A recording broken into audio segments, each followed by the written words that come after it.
Hello दोस्तों, नमस्कार दोस्तों। आइए सुनते हैं महाभारत के युद्ध समाप्त होने के बाद की एक शानदार कहानी। महाभारत के युद्ध की समाप्ति के पश्चात जब समय पर चक्र सही गति से चलने लगा, तब एक दिन भगवान श्री कृष्ण ने अपने पांचों पांडवों को आज्ञा दी, तुम पांचों भाई वन में जाओ और जो भी कुछ दिखे वह आकर मुझे बताओ, मैं तुम्हें उसका प्रभाव बताऊंगा। पांचों भाई वन में गए। युधिष्ठिर महाराज ने देखा कि किसी हाथी की दो सूंडें हैं। यह देखकर उनके आश्चर्य का पार न रहा। अर्जुन दूसरी सी दिशा में गए। वहां उन्होंने देखा कि कोई पक्षी है, उसके पंखों पर वेद की ऋचाएं लिखी हुई हैं, पर वह पक्षी मुर्दों का मांस खा रहा है। यह भी उस किसी आश्चर्य से कम नहीं था। भीम ने तीसरा आश्चर्य देखा कि गाय के बछड़े को जन्म दिया है और बछड़े को इतना चाट रही है कि वह बछड़ा लहलुहान हो जाता है। सहदेव ने चौथा आश्चर्य देखा कि वह 6-7 कुएं हैं और आसपास के कुओं में पानी है, किंतु बीच का कुआं खाली है। बीच का कुआं गहरा है, फिर भी पानी नहीं है। पांचवें भाई नकुल ने भी एक अद्भुत आश्चर्य देखा कि एक पहाड़ के ऊपर से एक बड़ी शिला लुढ़कती लुढ़कती आई और कितने ही वृक्षों से टकराई, पर उन वृक्षों के तने उसे रोक न सके। कितनी ही अन्य शिलाओं के साथ टकराई, पर वह रुक न सकी। अंत में एक अत्यंत छोटे पौधे का स्पर्श होते ही वह स्थिर हो गई। ये सभी अजूबे देखकर पांचों भाइयों के आश्चर्य का कोई पार नहीं रहा। शाम को वे सभी श्री कृष्ण के पास गए और अपने अलग अलग दृश्यों का वर्णन किया। युधिष्ठिर कहते हैं, मैंने 2 सूंड वाला हाथी देखा तो मेरा आश्चर्य का कोई ठिकाना पार न रहा।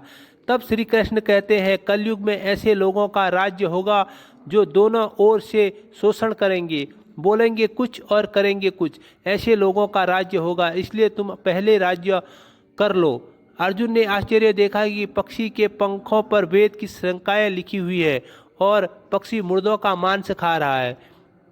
इस पर श्री कृष्ण बोले कि कलयुग में भी इस तरह के लोग रहेंगे जो बड़े बड़े पंडित और विद्वान कहलाएंगे, किंतु वे यही देखते रहेंगे कि कौन सा मनुष्य मरे और हमारे नाम पर संपत्ति कर जाए। सस्ता के व्यक्ति विचारने की कोई कौन सा मनुष्य मरे और सस्ता हमारे नाम हो जाए। हर जाति धर्म के प्रमुख पद पर बैठे विचार करेंगे कि कब किसका श्राद्ध है। चाहे कितने भी छोटे बड़े होंगे, किंतु उनकी दृष्टि तो धन के ऊपर ही रहेगी। परधन परमन हरन को वैश्य चतुर वैश्य लोगों की बहुतायत होगी। कोई कोई बिरला ही संत पुरुष होगा। भीम ने तीसरा आश्चर्य देखा कि गाय अपने बछड़े को इतना चाटती है कि वह बछड़ा लहलहान हो जाता है। इस आश्चर्य का वर्णन करते हुए कृष्ण बोले कि कलयुग का आदमी शिशुपाल हो जाएगा। बालकों के लिए कितनी ममता करेगा कि उन्हें अपने विकास का अवसर ही नहीं मिलेगा। किसी का बेटा घर छोड़कर साधु बनेगा तो हजारों व्यक्ति दर्शन करेंगे, परंतु यदि उसका बेटा साधु बनता होगा तो रोएंगे कि मेरा बेटा को क्या हो गया है। इतनी सारी ममता होगी कि उसे मोह माया और परिवार में भी बात कर रखेगी और उसका जीवन वहीं खत्म हो जाएगा। अंत में बेचारा अनाथ होकर मरेगा। वास्तव में लड़के तुम्हारे नहीं हैं, वे तो बहुओं की अमानत है, लड़कियों जमाइयों की अमानत है, और तुम्हारा यह शरीर मृत्यु की अमानत है। तुम्हारी आत्मा तो परमात्मा की अमानत है। तुम अपने शाश्वत संबंध को जान लो और बेड़ा पार हो जाएगा। सहदेव ने चौथा आश्चर्य यह देखा कि 5-7 भरे कुएं के बीच एक कुआं एकदम खाली। सहदेव में धनगढ़ लोग लड़के लड़की के विवाह में, मकान के उत्सव में, छोटे बड़े उत्सव में लाखों रुपए खर्च कर देंगे, परंतु पड़ोस में ही यदि कोई भूखा प्यासा होगा तो यह नहीं देखेंगे उनका पेट भरा है या नहीं।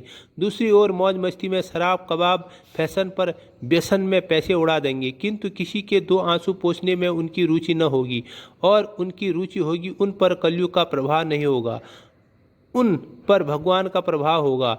अब आई नकुल की बारी, जिन्होंने 5वां आश्चर्य ये देखा कि एक बड़ी चट्टान पहाड़ पर से लुढ़की। वृक्षों के तने पर चट्टानें उसे रोक न पाए, किंतु एक छोटे से पेड़ ने टकराते ही वह चट्टान रुक गई। इस बात को समझाते हुए श्री कृष्ण कहते हैं कि कलयुग में मानव का मन नीचे गिरेगा, उसका जीवन पतित होगा। यह पतित जीवन धन की शिलाओं से नहीं रुकेगा, न ही सत्ता के वृक्षों से रुकेगा, किंतु हरिनाम के एक छोटे से पौधे से, हरि कीर्तन के एक छोटे से पौधे से मनुष्य के जीवन का पतन होना रुक जाएगा।